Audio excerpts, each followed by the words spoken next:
आपण तमरा कोलते तमरा कोलते यांच्या प्लॉटवरती plot visit करण्यासाठी आलेलो होते. कारण की त्यांनी आपला ज्यावेळेस प्लॉट लागवड झाली होती त्याच्यानंतर कंटिन्युअस 8 दिवसांना पावसाचं सरी बरसत होत्या, त्याच्यामुळे मक्काचा जो कलर आहे पूर्ण पिवळा झाला होता, मक्का लाल झाली होती आणि त्याच्यावरती अळीचा प्रादुर्भाव झाला होता.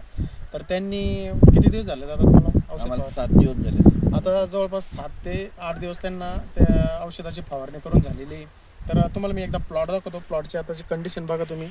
याच्यावर बघू शकता की अळीचा कुठेही प्रादुर्भाव तुम्हाला दिसत नाही आहे आणि त्यांनी जी फवारणी केली ती त्याच्यात एकदम जबरदस्त त्यांना असा कंट्रोल मिळालेला आहे. आणि कलर पण तुम्ही बघू शकता एकदम हिरवागार कलर झालेला आहे मक्काचा. की ती जे मक्काचा पहिले पूर्ण लाल झालेली होती मक्का. आणि आता तर त्यांना विचारू आपण कोणतं औषध आणलं तुम्ही? आम्ही ते विटागोड आणि एक आलिका काय हा एक आणलं.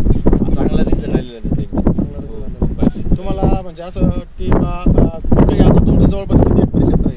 आम्ही 6 एकर फवारणी केलेली. 6 एकर फवारणी. तर विशेष म्हणजे त्याच्यावर फवारणी केली तेव्हा बऱ्यापैकी टिपकी होते समजा. पण आता चाळणी झाली ती. चाळणी झाली पण आता कुठंच आम्ही जे कोळपे हाकलतोय कुठंच दिसत नाही समजा. तुम्हाला आता तुम्ही बघत असाल त्यांच्या आता जवळपास म्हणजे कोळपणी चालू आहे.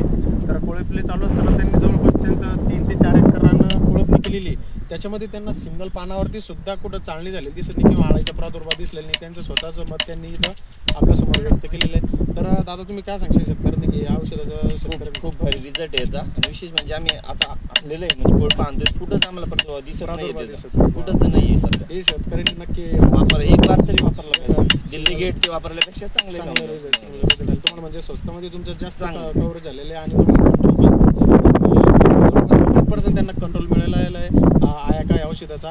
आयाका सोबत जर तुमची मक्का लाल झालेला असेल तर तुम्ही विटागोडचा सुद्धा वापर